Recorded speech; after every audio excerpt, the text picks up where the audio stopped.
नमस्कार मंडळी, मी माधवी. तर आपलं पुन्हा एकदा अगदी मनापासून खूप खूप स्वागत करते. वऱ्हाडी तडका, चव जिभेला, आनंद पोटाला या माझ्या यूट्यूब चॅनलमध्ये. घरात भाज्या असो किंवा नसो, प्रत्येक गृहिणीचा हा रोजचाच प्रश्न की आज भाजीला काय बनवावं. कधी कधी घरात भाज्या डाळी असून सुद्धा सुचत नाही. तर खास तुमच्यासाठीच घेऊन आलोय भरपूर प्रोटीनयुक्त, झणझणीत, चमचमीत मिसळीचं वरण, अगदी झटपट तयार होणारं. तुम्हाला तर माहिती असणारच की डाळींमध्ये किती जास्त प्रमाणात प्रोटीन असते. प्रोटीनने भरपूर असं वऱ्हाडी पद्धतीने बनवलेलं मिसळीचं वरण आज आपण बघणार आहोत. तर त्यासाठी लागणारं साहित्य आपण बघून घेऊया. तर इथे मी 6 डाळी घेतलेल्या आहे. तूर डाळ, चणा डाळ, मसूर डाळ, मूग डाळ, त्यानंतर उडद डाळ आणि चवळीची डाळ म्हणजेच बरबटीची डाळ. तर ह्या डाळी सगळे मी एकत्र करून घेते आणि स्वच्छ धुवून घेणार आहे. तर त्याआधी एका पातेल्यात टाकून घेते सगळ्या डाळी.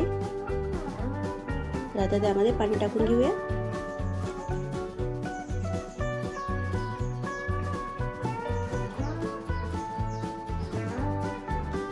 तर पाणी टाकून स्वच्छ धुवून घेते.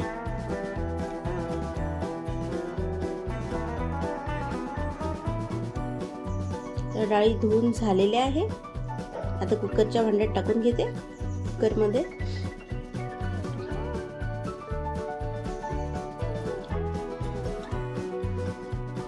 डाळ शिजण्यासाठी पाणी टाकून घेते. थोडं जास्तच पाणी टाकायचं आहे आपल्याला. तर अशा प्रकारे पाणी टाकून झालेलं आहे. थोडी हळद टाकून घेते आणि झाकण लावून 3-4 शिट्ट्या काढून घेते. तर आता फोडणीसाठी लागणारं साहित्य इथे आपण बघून घेऊया. तर इथे मी कांदा घेतलेला आहे, लसूण, बारीक चिरलेला कांदा, लसूण, कोथिंबीर, टोमॅटो कापून घेतलेला, त्यानंतर लाल मिरची पावडर, हळद, धने पावडर, मीठ, चवीनुसार मीठ, तेल. तर डाळ सुद्धा शिजलेली आहे, बघू शकता. तर यामध्ये आता पाणी टाकून घेऊया आपण.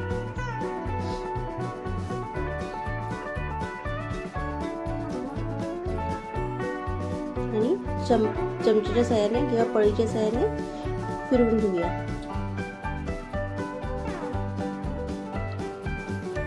इथे मी रवीनं घोटत नाही आहे, चमच्याच्या साहाय्यानेच फिरून घेते.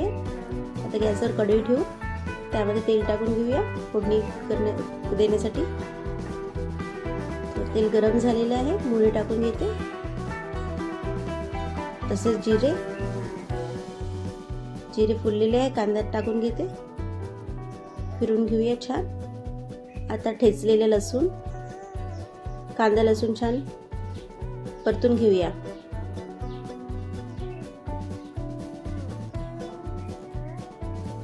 हिंग टाकून घेते.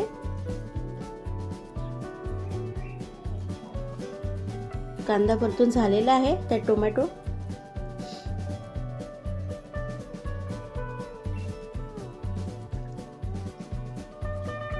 चवीनुसार मीठ, हळद, लाल मिरची पावडर, धने पावडर टाकून फिरून घेऊया. मस्तपैकी फोडणी झालेली आहे, बघू शकता.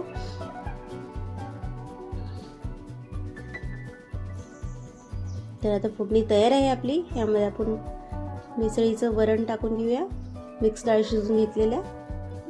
तर त्यामध्ये टाकून घेऊया.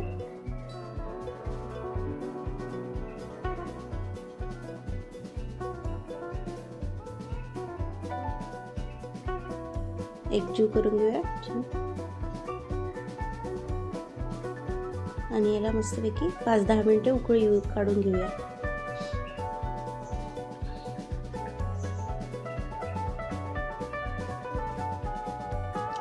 तर उकळी येऊन झालेली आहे. परत कोथिंबीर टाकून घेतली मी. तर मिसळीचं वरण, गरमागरम असं मिसळीचं वरण तयार आहे. तुम्ही भाकरीवर खूप छान लागते, खाऊ शकता. तर मिसळीचं वरण ही रेसिपी पूर्ण बघितल्याबद्दल मी आपली मनस्वी आभारी आहे. तसंच आमच्या वऱ्हाडी चॅनलला सबस्क्राईब केलं नसेल तर सबस्क्राईब करा, लाईक करा, शेअर करा.